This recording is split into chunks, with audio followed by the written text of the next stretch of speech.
in the mirror like damn I'm him. Moving that weight like in the gym. Open a candy bag, I'm counting M on M. This is the Jaecoo J5, Jaecoo's premium mid-size electric SUV. They should always bet on me. I got the magic cause I am a wizard. When I blow up, they gon' think I'm a lizard. Cold flow. And I really like the looks of it. It's almost as if EVs nowadays are trying to move away from the shortcut designs that have kind of categorized EVs in the past. Look at it. It's nice, boxy, smooth where it needs to be. It has this wraparound LED light that flanks the Jaecoo badge with the slim grille right under the bonnet line. And while things are a little busier down here, I really don't mind it. You do get a BEV badging that lets you know this is a battery electric vehicle. Now if you move on to the side, you will see where it gets its coveted Range Rover-like looks. I love this way the roof kind of slopes down right at the end, and it's got this character line running straight across the side of the body, and you get conventional door handles. I don't mind it at all. The 18-inch wheels look really nice, and you can see that it has 185 millimeters of ground clearance, which will come into play later. This rear quarter window I really like because it kind of floods the interior with light when you're sitting in the back. Now, come on over to the back. The rear end of the Jaecoo J5 carries on the same design language, boxy but classy. You'll notice the Jaecoo badging right across this black slab that runs across the center of the back, and then you've got wraparound tail lights. You will also notice that there is no rear windshield wiper. However, it's been tucked underneath the spoiler here so that it is out of view, but it is still there when you need it. Unlike some new cars which say the water will run off due to aerodynamics and air. There's a wiper, simple as that. Overall, it's a really good design. I think the badging could have been slightly better, but that's subjective. Overall, it's a really good design, and I can understand why people liken it to the Range Rover. It looks like it. Hot like lava, hot like magma, hot like laser beams. Handing L's to these lames, y'all get 8 apiece.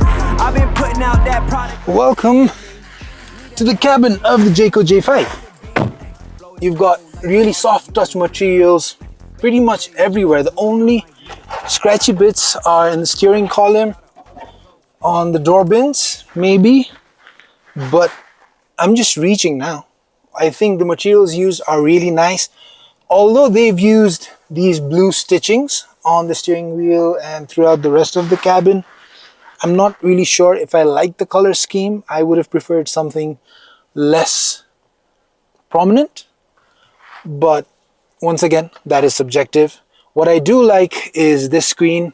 At first, I thought the portrait layout would be kind of difficult to get used to, but I think it works fine. It's easy to use, it's intuitive. You can control your Android Auto and Apple CarPlay from here, which is both wireless, and you get a wireless charging port right here with 50 watts of charging. You get a very small screen behind the steering wheel, which is minimal, but I think it looks a little bit too traditional, a little bit outdated, and that kind of hampers the premium appeal of the Jaecoo J5 interior. But you do get plenty of storage on the door bins. You've got storage here, 2 cup holders. There's a lot of space under the front console. You can put your phone behind here. You've got a glove box. So storage wise, you're set. The seat, although the design, the piping here and the stitching is not to my liking, I think it's very comfortable. And you've got 4-way power adjustability for both the driver and the passenger, and you get heavily perforated seats, which means you get ventilated seats for the driver and the passenger, but only for the front seats. You've got a massive panoramic sunroof, which you can close the sunshade with a press of a button, or if this is too old school for you, you can do it with your voice. Please close the sunshade. You can also operate other things like the radio, or ask it to open the windows or close the windows. At the moment, I think we might need this for the light, right? So you can do a lot of things with the voice command, although I did find it difficult to call people because it kept confusing the names, so I think there is room for development there. But you've got a nice steering wheel. The steering wheel does have buttons in them which light up, but when they're not lit up, it's very difficult to see, and it feels like there's very little feedback from the buttons, so you aren't quite sure if you've pressed it or not. If it were a little more tactile, that would have been nice. You've got shifters on the right, stock shifters, and you can control the wipers from the left stock. But if you want to control the headlights, you've got another knob right down here, which is very similar to the Figo that I drive, so I kind of like this feature. Overall, it's a very nice cabin. I've got plenty of headroom. I can find my correct driving position easily, especially with so much adjustability for the steering wheel as well. It's a nice cabin to be driving in, but let's see how it is to sit in the back. Now I've set the seats to my settings, and I have pretty long legs, so it's kind of pushed all the way back. And even so, I do have a decent amount of knee room, although I do have long knees. So for the average height person, this should be fine. I've got good under thigh support because you've got this lip of sorts that'll give you a little bit more support when you're on long drives. The seats, although not as comfortable as the front, are decently supportive. You've got this armrest that you can pull down with 2 cup holders, but if you have 3 people, this has to go back, and 3 people might be a bit of a squeeze, but I think you'll be able to fit them in pretty comfortably. You've got door bins here. Now this bit here is hard plastic, but it looks very similar to the material that's used in the front, but the material used in the front is fabric. This is a bit of a cop-out, I think, but it's not that bad. Headroom is decent. Once again, for average height people, this should be all right. You've got coat hooks here.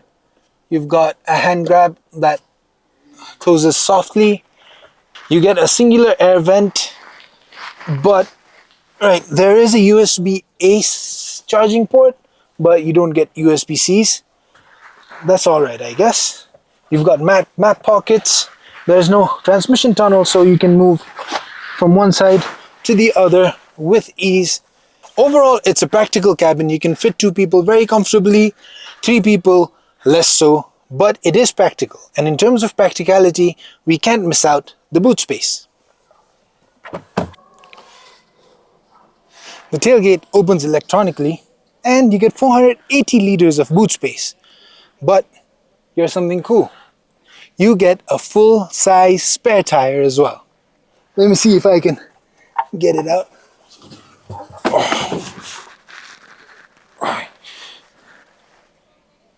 There you go.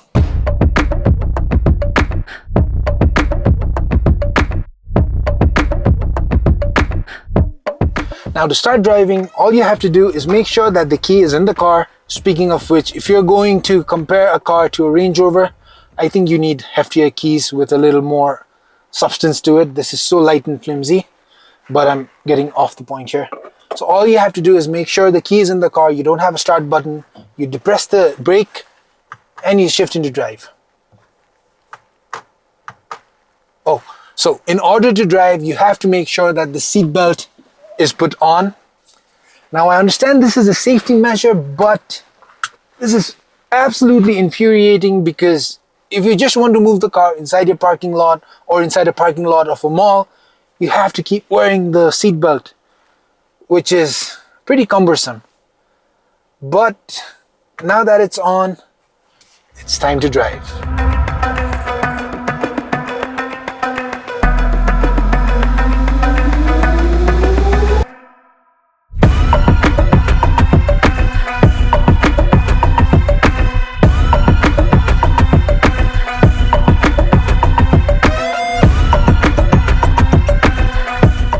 Now I've been driving the Jaecoo J5 since yesterday, and I've driven it quite a lot. And the funny thing is, I've been on eco mode throughout. Yes, I've switched to normal mode from time to time, and I switch to sport mode when I want to be a bit of a rascal, which is a lot of fun. But the eco mode is more than enough. That's because you get a 155 kilowatt motor powering the front wheels.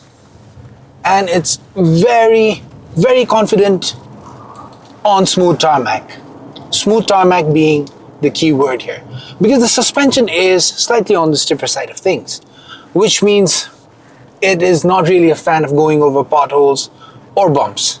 You'll definitely feel them, and it's not the end of the world. It's not that bad. You still can get used to it. It doesn't do a very bad job of taking on them, but because the suspension is stiff, it is more suited for smooth tarmac.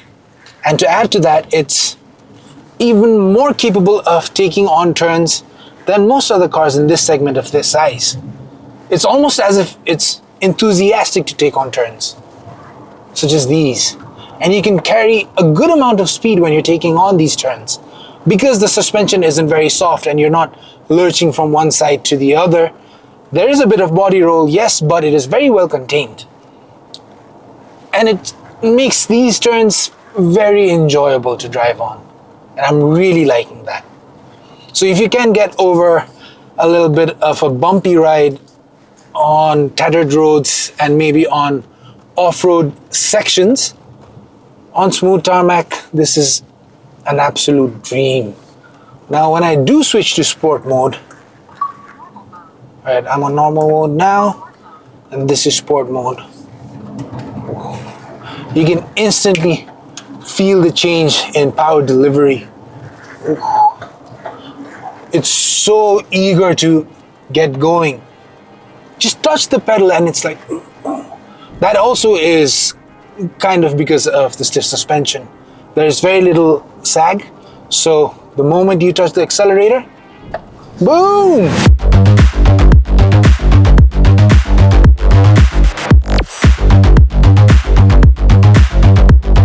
The Jaecoo J5 is powered by a 58.9 kilowatt-hour battery paired with a 155 kilowatt electric motor which powers the front wheels, producing 288 Newton meters of torque, and it has a claimed range of 461 kilometers. You can reach up to 180 kilometers per hour if you want to, but this is something that we would never recommend doing. Now while the eco mode is more than enough to take you around the city and even on highways, I don't see the need to really switch to normal mode, even to look at that. We're on eco mode and it's absolutely bouncing forward when I ask it to. So my point is, eco mode is more than enough for this car or any driving situation that I've encountered as of now. So normal mode and sport mode is basically for when you want to have a lot of fun. I would have liked a better set of tires though, because I can feel the car squirming around when I stamp down on the pedal, which isn't a very confidence-inspiring thing to do for a car, but I can get used to it. But if you do ever buy the car and decide on upgrading to better tires, it wouldn't be a very bad idea. Right now we're driving on open tarmac, which is a lot of fun, like I already mentioned, but there are a couple of things that are, alright, one of them is this, the front collision warning monitor. It's very fidgety, it's always on alert, and it kind of gets very annoying, honestly, because I can see what's going on. I don't understand this system. I don't see why it's that necessary, but I have a theory.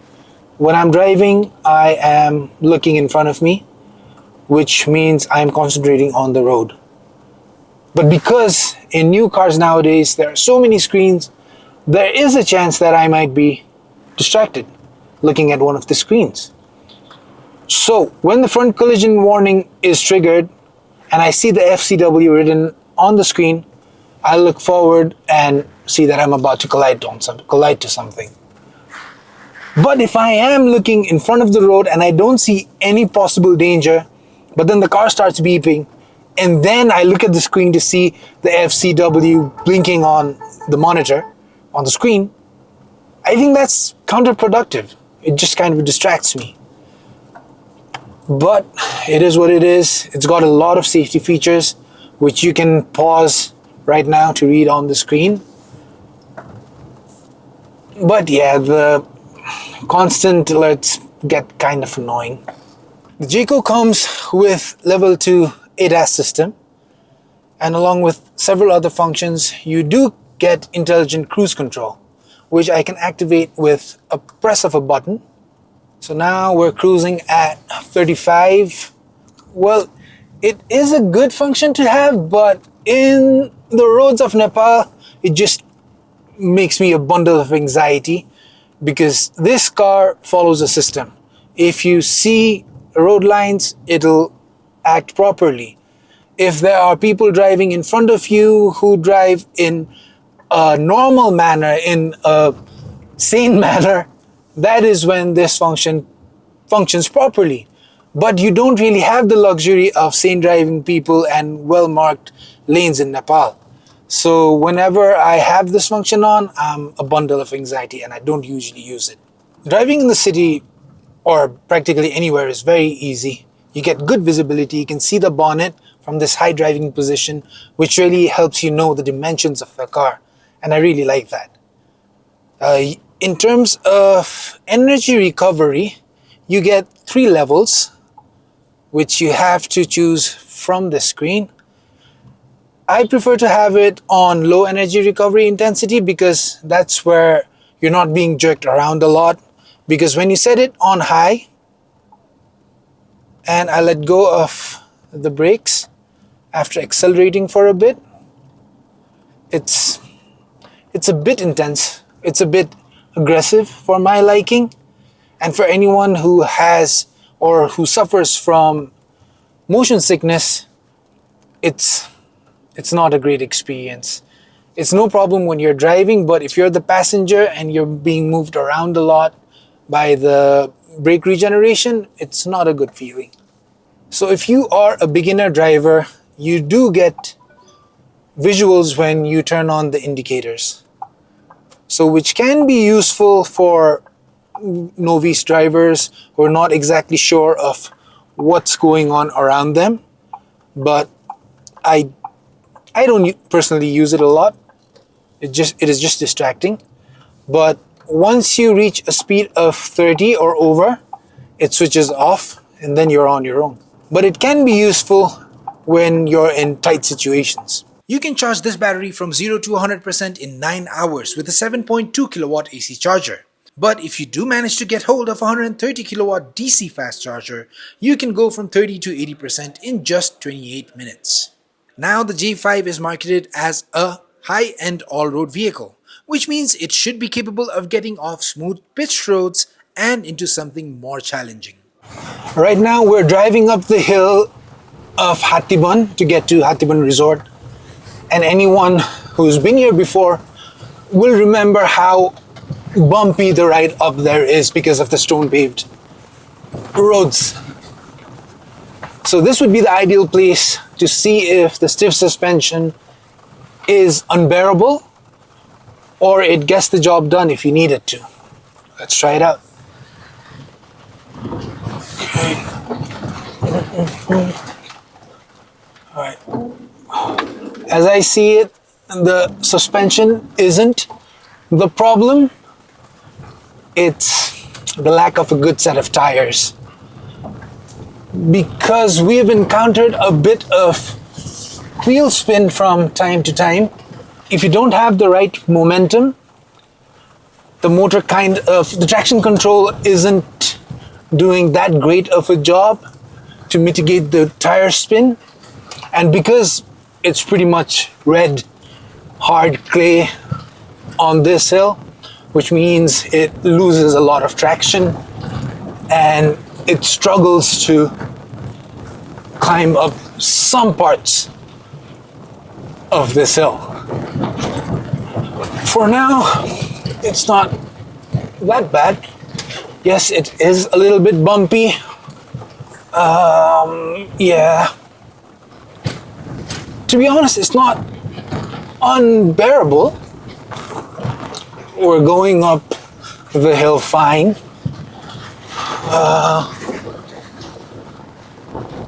There you go.